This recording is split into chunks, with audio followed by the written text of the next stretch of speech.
Assalamualaikum warahmatullahi wabarakatuh. Selamat datang di channel Tausiah Ustadz, tempat kita berbagi inspirasi dan ilmu seputar Islam.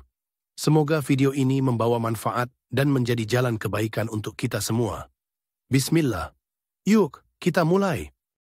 Assalamualaikum warahmatullahi wabarakatuh. Waalaikumsalam warahmatullahi wabarakatuh. Ustadz, saya mau tanya amalan yang baik buat ibu yang sudah meninggal, karena selama ibu hidup di dunia saya belum bisa memberikan kebahagiaan kepadanya. Terima kasih.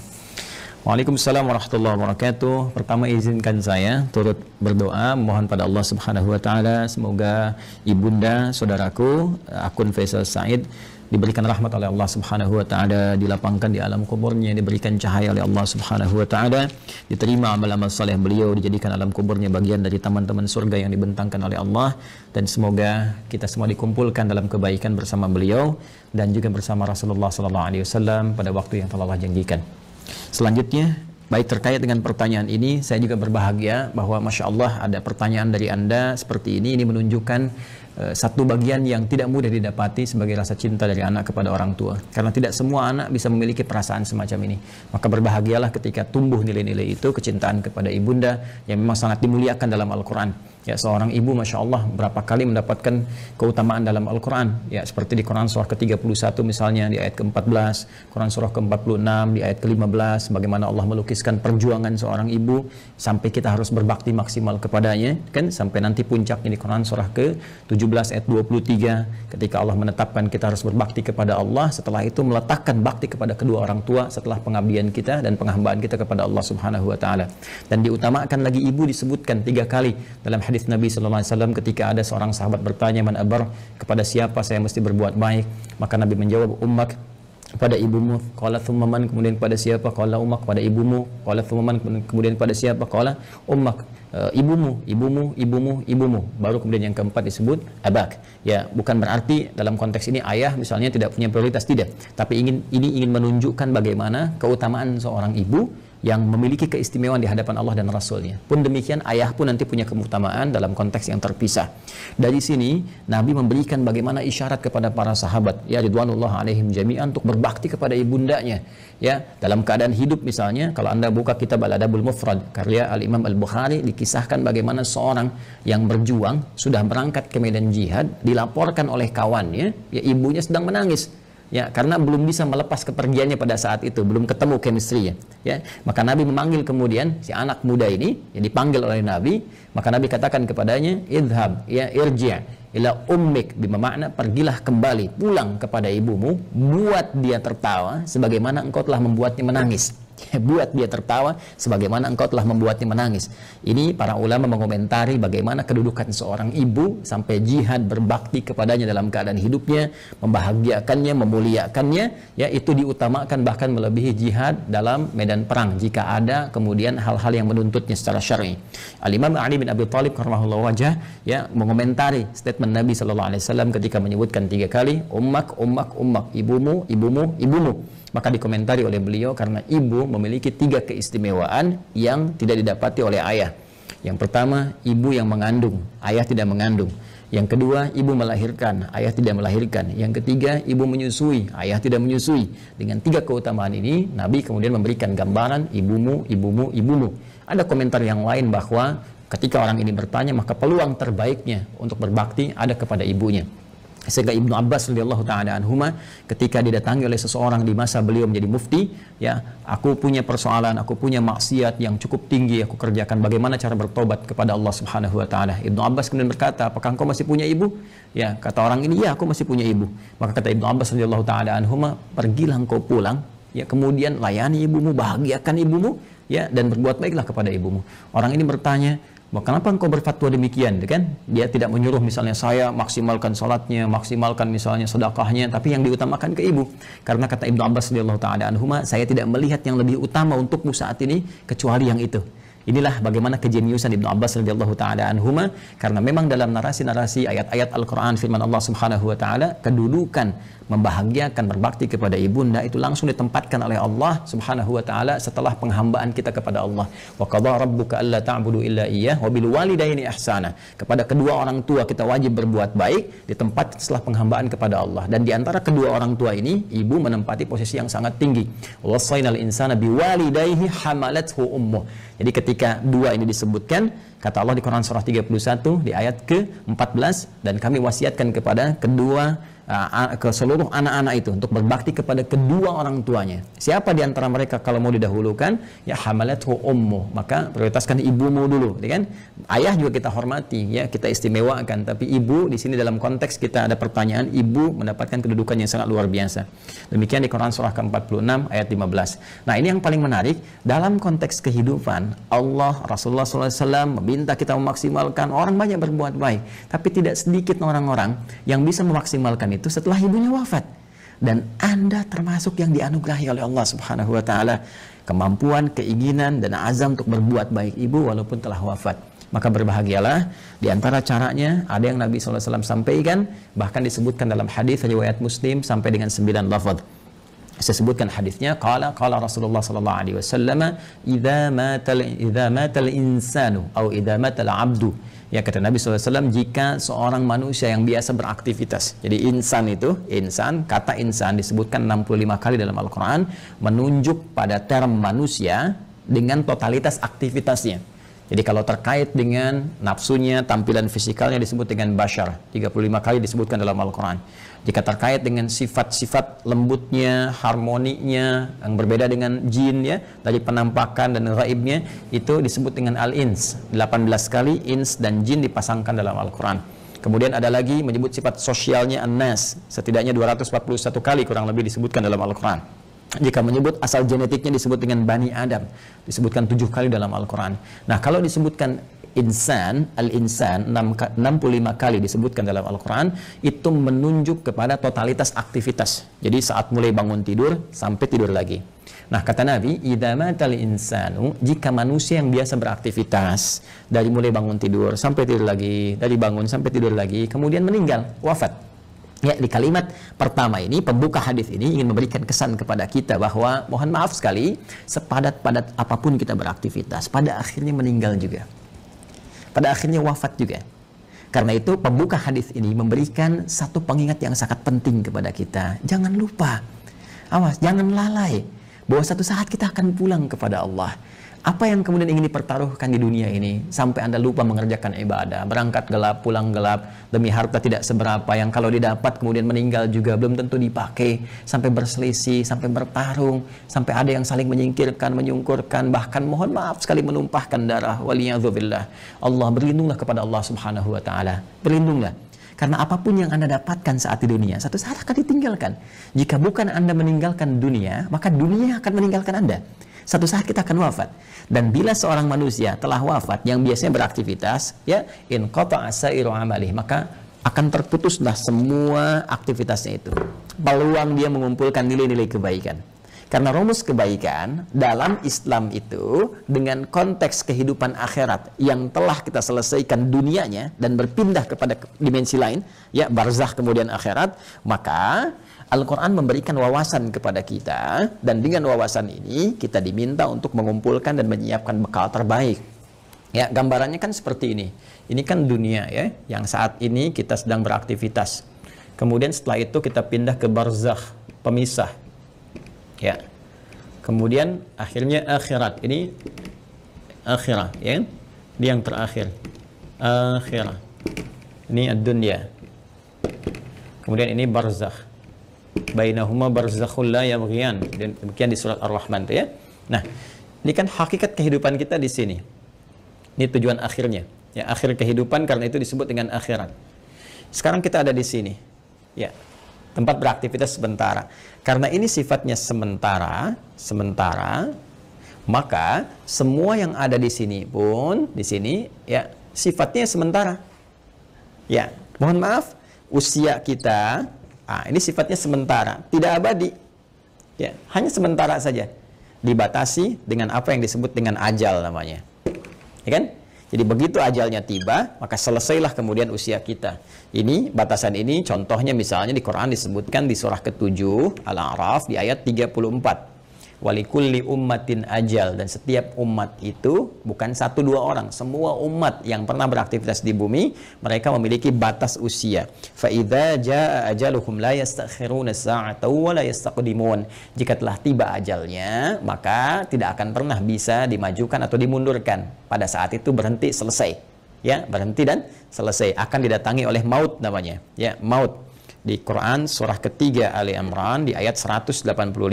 Kullu nafsin dha'iqatul maut. Maka maut datang ya untuk sudah menerapkan perintah Allah Subhanahu wa taala sesuai dengan batas ajal ini dan mengambil kembali untuk memindahkan kepada dimensi berikutnya. Yang bertugas membawa maut ini nanti ada bahkan satu malaikatnya khusus spesifik disebut dengan malakul maut ya di Quran surah ke-32. Di ayat yang ke-11 ya paling kanan agak ke bawah, qul yatawaffakum malakul mautil ladzi wukkila bikum, ya katakan Muhammad SAW bahwa setiap yang hidup itu akan didatangi oleh malakul maut. Jadi ada malaikat khusus ya yang ditugasi untuk membawa maut. Maka kalau ini sudah tiba maka selesai ajal. Nah, maka yang biasanya kita ini beraktivitas, aktif, bekerja dengan segala yang kita dapatkan dalam kehidupan dunia. Mohon maaf, bidangnya mungkin beragam, ya. Ada yang di kesehatan, kedokteran, medis, ada yang insinyur, ada yang di militer, tentara, ada yang Polri misalnya, ada yang di politisi, ya, di politik, jadi politisi misalnya, ada yang di pemerintahan, birokrat, ada yang ustadz mengajar, dosen, guru dan sebagainya. Pada akhirnya sepanjang semua bernama makhluk ya dan spesifik manusia, pada akhirnya semua kegiatan itu akan tuntas selesai. Ya, semua manusia yang beraktivitas tadi disebut dengan insan, al-insan. Ya, ada surah ke-76 dalam Al-Qur'an al-insan. Ya, kata Nabi, idza matal insan, jika semua manusia yang beraktivitas ini sudah tiba nih, sudah tiba ajalnya. Ya, tiba maut. Ya, maut itu sifatnya, keadaannya. Mata itu kata kerjanya, mata yamutu mautan. Ya, mata yamutu mautan. Idza matal insan, jika tiba maut ini menjemput manusia, ya sudah datang ajalnya, tiba maut dan menghentikan semua aktivitas yang pernah ia lakukan. Tadi saya katakan semua pembuka di hadis ini kalimatnya singkat padat, cuma 2 kata matal insan, tapi pesannya sangat dalam, memberikan kesan bahwa apapun yang kita banggakan pada hakikatnya akan selesai. Apapun yang kita tonjolkan dalam kehidupan pada hakikatnya akan selesai. Apakah harta benda yang kita tampilkan, apakah kedudukan yang kita tonjolkan dan sebagainya, semua akan tuntas selesai dengan tibanya maut. Ya, karena sifatnya kehidupan kita di dunia ini sementara, maka usia pun sementara, bekalnya pun sementara. Silakan Anda kumpulkan sampai banyak bermewah-mewah misalnya, mohon maaf kendaraan banyak yang mewah, pakaian mewah, pada akhirnya meninggal nggak dibawa. Ya, alam kubur itu tempatnya hanya setempat seukuran jasad kita saja. Nggak ada seukuran rumah Anda, seukuran mobil Anda untuk memasukkan semua aset Anda. Tidak selesai, kawan. Karena itu sering-kali merenung, sering-sering merenung. Pada akhirnya, apa sih yang mau dicapai di kehidupan dunia ini? Kalau kita memang akan berpindah. Dan setiap tempat yang disinggahi, fitrahnya membutuhkan bekal. Ya, Anda saja di dunia, saya sering katakan, dalam konteks kehidupan dunia saja, misal, saat ini saya ada di Bekasi misalnya, ya kan? Saya akan pergi di satu provinsi yang sama, ya. Misalnya ke Bandung lah, sama-sama Jawa Barat misalnya. Atau ke tetangga ke Jakarta misalnya. Ya. Ini kita ke Jakarta saja yang jaraknya tidak terlampau jauh, mesti punya bekal. Ke Bandung mesti punya bekal. Apatah kalau saya ingin ke Sumatera, kalau saya ingin ke Papua, atau saya ingin keluar Indonesia misalnya, pasti harus punya bekal. Mustahil berpindah tempat, ruang, dan waktu tanpa bekal memadai yang kita bawa. Itu mustahil. Ya, nah kalau dalam konteks keduniaan saja mesti punya bekal, maka bagaimana dengan dimensi yang berbeda? Dunianya kita tinggalkan. Ini kan kalau dari sini masih ke Malaysia masih dunia, ya kan? Ke Amerika masih dunia. Ini sekarang kita meninggalkan dunia. Bahkan pengumuman disampaikan telah meninggal dunia. Artinya meninggalkan dunia, maka mutlak mesti punya bekal. Dan di dalam konteks keduniaan saja bekalnya bisa beda. Saya pergi ke Arab. Di Arab mungkin kulturnya beda, makanan pokoknya tidak sama. Maka bekal yang dibawa pun akan menyesuaikan dengan itu. Sekarang kalau dalam konteks kehidupan dunia saja, bekal di satu tempat bisa berbeda, maka apalagi dengan dimensi yang berbeda. Mesti ada bekal untuk hadir ke sini. Ya. Di saat kita bawa ke sini, semua bekal dunia tanggal. Yang dunia ini hilang. Ya, karena beda tempat. Sekali lagi, apa yang kita bawa di sini, kita bawa rupiah dari sini. Apakah akan laku dibawa di Amerika? Ya, laku misalnya dibawa di Kanada, laku dibawa di Jerman dan sebagainya. Belum tentu. Belum tentu, kita harus tukar dulu gitu kan? Atau barangkali belum berlaku misalnya dan seterusnya. Boleh jadi. Nah, sekarang kita akan pindah tempat, dimensi berbeda. Apa yang harus kita bawa? Apa yang harus kita siapkan di dunia ini? Ya, sehingga kita bisa bawa saat berpindah ke alam barzakh ini sebagai persiapan menuju akhirat. Ya. Maka tiada lain, rumusnya lanjutkan hadisnya. In qata'a sa'iru amalih, maka terputus semua peluang amalnya. Ya, pertama amal. Nah, amal itu masih umum. Amalan itu masih umum. Semua perbuatan manusia yang akan dipertanggungjawabkan di hadapan Allah disebut dengan amal namanya. Ya, faman ya'mal mithqala dzarratin khairan yarah wa man ya'mal mithqala dzarratin syarran yarah. Ya, jadi semua perbuatan kita dari bangun tidur sampai dengan tidur lagi itu disebut dengan amal. Nah, ini kalau sudah meninggal, mata, datang maut, ya, terputus semua amal, aktivitas selesai. Ya. Ah, cuma diberikan kemudian gambaran kepada kita, ada amal ini yang saat dikerjakan itu dicatatkan punya nilai. Yang nilai ini menjadi bekal yang akan dibawa ke dimensi selanjutnya, ke ruang selanjutnya setelah kita wafat. Singkatnya dibawa ke alam barzakh, bahkan sebagai bekal menuju akhirat. Dan ini bisa kita siapkan saat di dunia. Ya, apa nama amalnya? Ini yang disebut dengan amal saleh. Ya. Jamaknya disebut dengan salihat. Amal saleh jamaknya apa? Salihat. Ya. Jadi amal ini ada yang netral, umum, kan? Nah, ini amal yang saat dikerjakan punya nilai untuk dibawa pulang menghadap Allah dan dibawa bekalnya ke tempat dimensi berbeda di barzakh sampai dengan ke akhirat disebut dengan saleh. Jamaknya disebut apa? Salihat, ya. Singkatnya, setiap perbuatan yang dinilai sebagai ibadah oleh syariat. Ya, jadi setiap perbuatan kalau kita kerjakan diniatkan sebagai ibadah, maka itu namanya amal saleh. Jelas ya? Baik, jamaknya disebut dengan apa? Salihat. Ya, muncul Quran surah ke-103 misalnya Allah firmankan, ya, di surat Al-Asr, wal 'asr innal insana lafi khusr illa alladzina amanu wa 'amilus shalihat. Nih, ya, wal 'asr, demi waktu, momentum, ya, yang Allah berikan kepada setiap manusia untuk beraktivitas. Nih, dikasih kesempatan dari pagi, kan, bahkan dari bangun tidur sampai tidur lagi, silakan beraktivitas. Tapi kalau aktivitasnya cuma mengejar dunia saja, kata Al-Quran berpotensi rugi. Karena saat dia meninggalkan dunia, fakir, dia nggak punya bekal. Ya, ada di antara mereka yang cerdas. Mereka beraktivitas, mengerjakan dunia, bahkan kaya dalam kehidupan dunianya. Kaya, mobil punya, kendaraan cukup baik, di rumah baik juga, Masya Allah. Tapi yang paling menarik, mereka juga punya persiapan-persiapan akhiratnya. Apa itu? Illalladzina amanu wa amilus shalihat. Ya, kecuali orang-orang yang cerdas, mereka beriman, yakin di antara keimanan mereka, selain iman kepada Allah, iman kepada Rasulullah, mereka pun yakin, iman tanpa ragu, ada kehidupan setelah wafat. Ya, makanya rukun iman kan ada 6. Ya, rukun iman yang kelima kan apa? Iman pada hari akhir. Hari akhir itu implementasinya yakin kita akan meninggal, yakin akan dihisab. Karena kita yakin kita punya iman, kita siapkan. Itu cara memahaminya.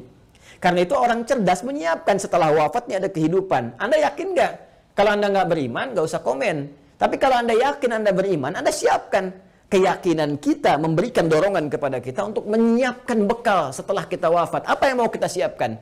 Allah saking rahmannya memberikan bocoran kepada kita, bimbingan kepada kita. Nih, siapkan bekal ini. Ini bekal yang cuma satu-satunya dibawa saat kita wafat. Apa itu? Wa amilus shalihat. Ini dia. Amal-amal saleh. Maka jadikan setiap bekal kegiatan kita itu menjadi amal saleh. Caranya bagaimana? Niatkan karena Allah Subhanahu wa taala. Ya, niatkan karena Allah lillah, bekerja karena Allah, merawat anak karena Allah, di rumah tangga karena Allah. Bahkan nanti implementasinya Nabi SAW memberikan panduan dengan doa langsung. Makanya saya sering katakan dalam Islam semua aktivitas itu punya doanya. Bangun tidur ada doanya, sampai mau tidur lagi ada doanya. Semua aktivitas kita. Tatkala kita pun belum memahami, sertakan kalimat Bismillahirrahmanirrahim. Kullu amrin dzibalin la yubda'u fihi Bismillahirrahmanirrahim fahuwa abtar au a'ta'. Setiap perbuatan baik yang tidak disertakan Bismillahirrahmanirrahim, karena Allah, Bismillah, saya kerjakan ini karena Allah.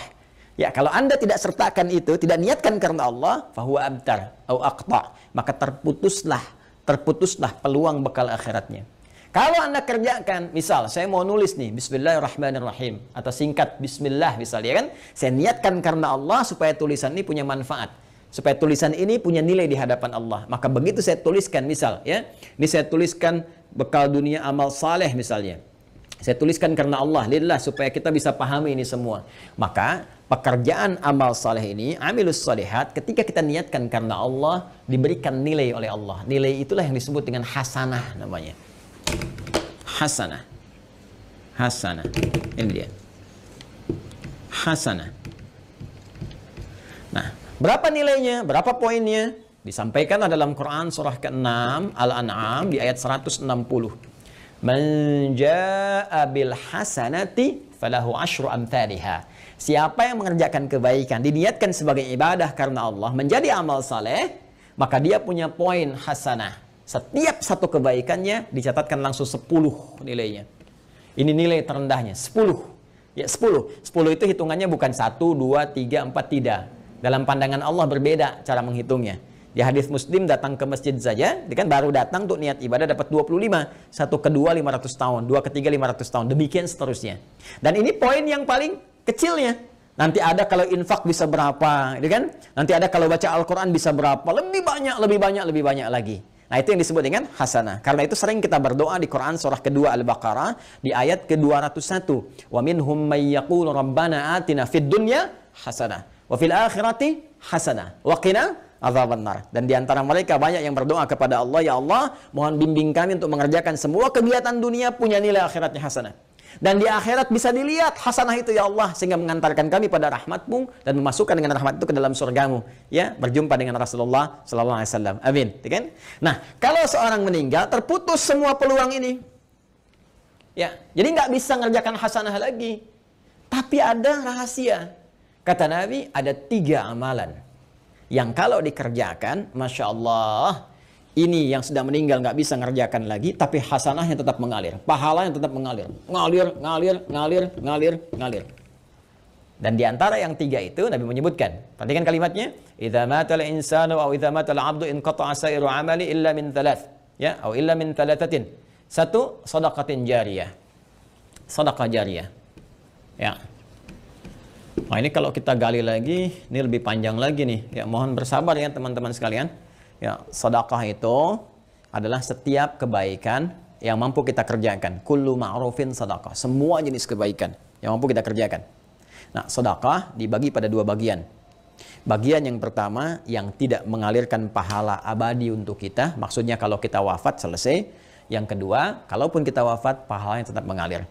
Seperti apa yang dimaksudkan 2 keterangan ini dan bagaimana saudara kita ya Faisal, semoga Allah rahmati beliau dan ibundanya serta keluarga besarnya bisa memaksimalkan ini untuk memberikan yang terbaik pada ibundanya. Nanti kita lihat setelah menunaikan salat Isya berjamaah.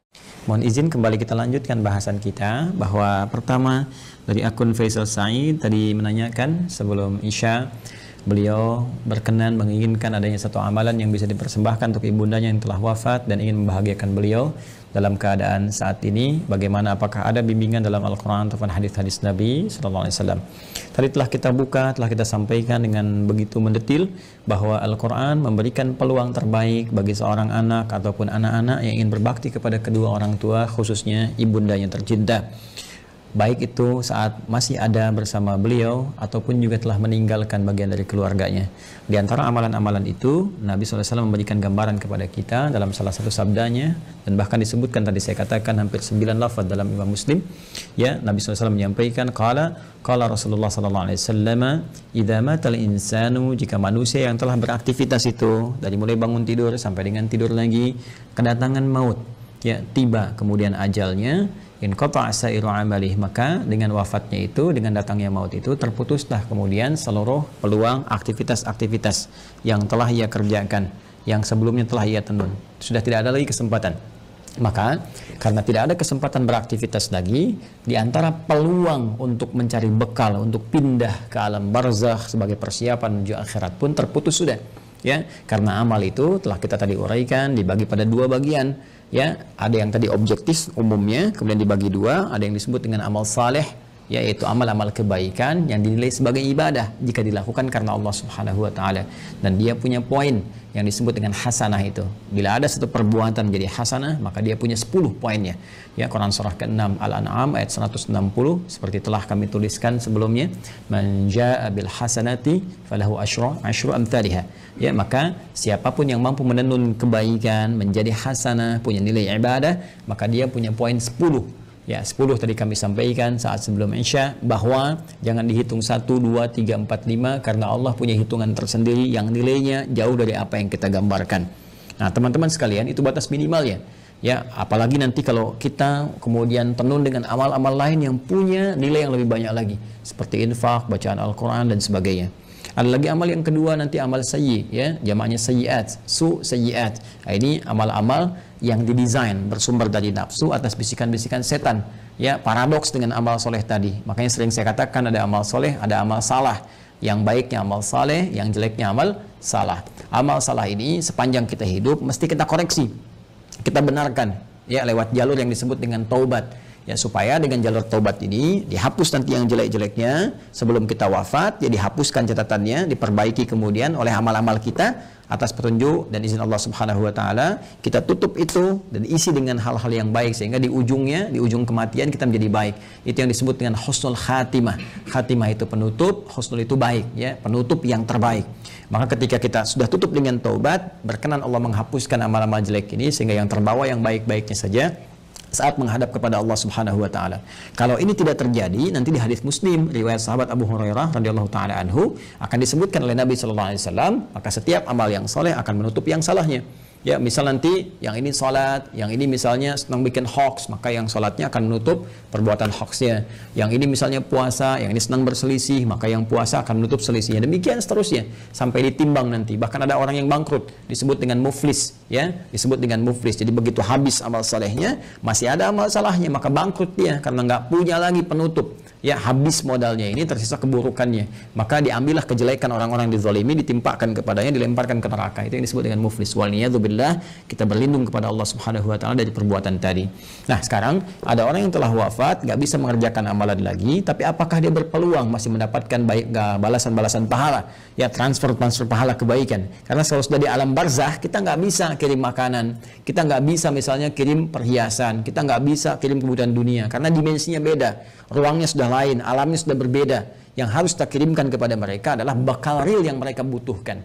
Nah, kata Nabi, ada 3 peluang yang mungkin didapatkan oleh mereka yang telah wafat, ya, walaupun mereka telah meninggal dunia dan tidak beramal lagi. Yang pertama tadi telah kita singgung, sedekah jariyah. Ya, sedekatin jariyah, yaitu amal-amal kebaikan yang pahalanya tetap mengalir. Ya, saya ulang, amal-amal kebaikan yang pahalanya tetap mengalir. Jadi, pertama, teman-teman, sedekah ini adalah gambaran dari semua perbuatan-perbuatan baik. Ya, dalam fikih disebut dengan kullu ma'rufin sedekah. Semua perbuatan baik yang mampu dikerjakan itu disebut dengan sedekah. Karena itu zakat dalam Al-Quran disebut juga dengan sedekah. Ya, khudz min amwalihim sedekah. Ambil dari zakat yang telah masuk, ya, nisabnya, haulnya, ambil itu, ya, sebagai bagian dari perbuatan baik. Sedekah yang membuktikan kebenaran iman. Jadi sedekah itu bisa diartikan pembuktian kebenaran, sesuatu yang baik, sesuatu yang jujur, dan nilai-nilai kemuliaan. Itu diantara makna sedekah. Karena itu kenapa perbuatan baik disebut dengan sedekah? Ini pertama pembuktian dari keimanannya. Jadi iman itu implementasinya kebaikan-kebaikan. Untuk membuktikan kita beriman, maka diminta oleh Allah kepada kita semua membuktikan lewat amalan baik.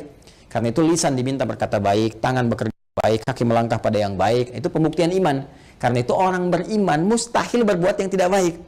Karena itu kata Nabi, la yasrikul mu'min, indama yasrik fahuwa mu'min. Mustahil orang beriman itu korupsi, orang beriman itu mencuri. Ketika mencuri ada iman dalam dirinya. Maksudnya Nabi mempertanyakan, imannya kemana sampai bisa mencuri? Imannya kemana sampai bisa berbuat maksiat, kan? Jadi iman itu akan mendorong kita berbuat baik. Karena itu semua perbuatan baik disebut dengan apa? Sedekah. Nah, perbuatan baik yang disebut dengan sedekah ini dibagi 2 bagian. Ya, dibagi 2 bagian. Ada yang disebut dengan sedekah tsabitah. Ya, saya hapus dulu ini. Sedekah thabitah.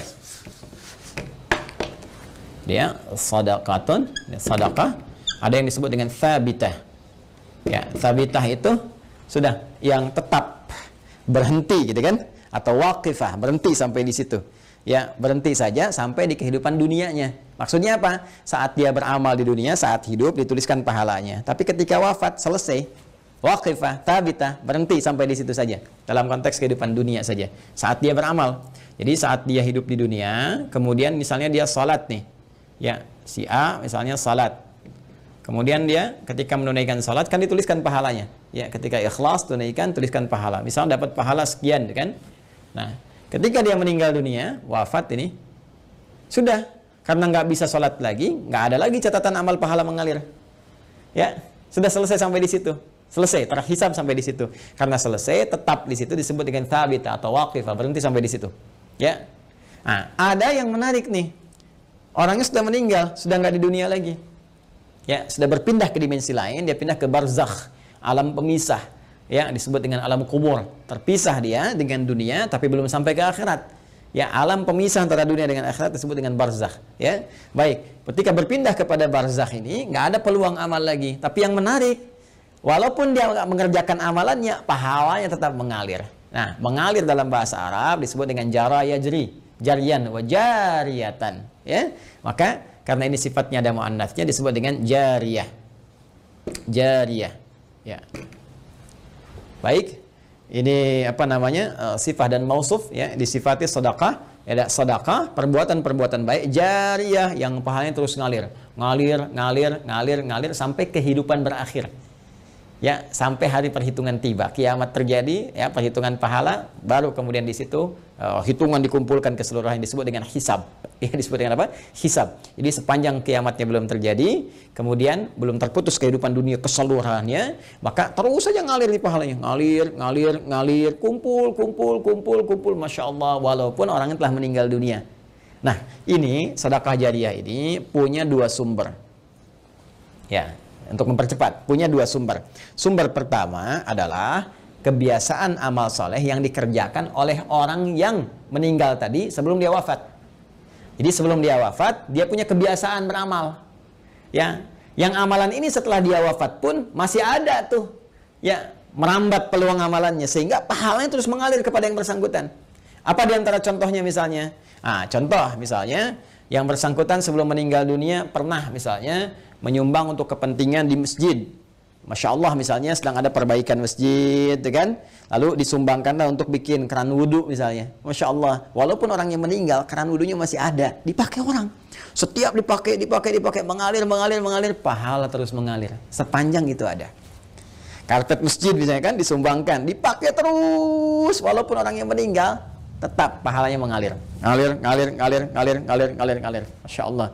Pesantren, pembangunan, tadi ada beberapa informasi yang saya sampaikan terkait update, nanti di akhir saya tegaskan kembali. Ya, Masya Allah misalnya bikin pesantren untuk ahli Al-Quran, bahkan misalnya ada mushafnya, ya kan kita buka juga tuh wakaf untuk mushafnya, untuk perangkat hafalan, itu Masya Allah setiap yang menghafal dapat pahalanya.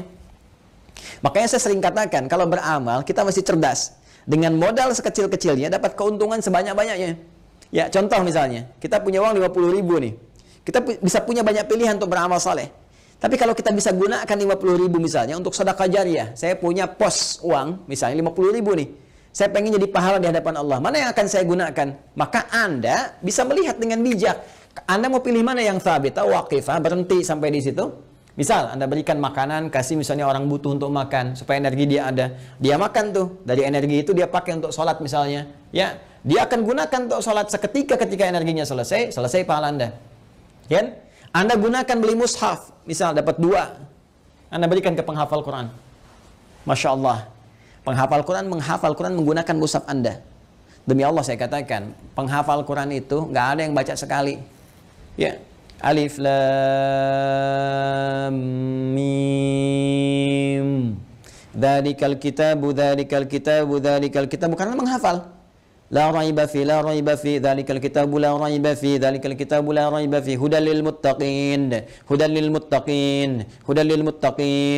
dzalikal kitabu la raiba fi, hudal lil muttaqin. Saya mau tanya pada Anda, berapa kali dia mengulang? Berapa kali dia mengulang-ulang.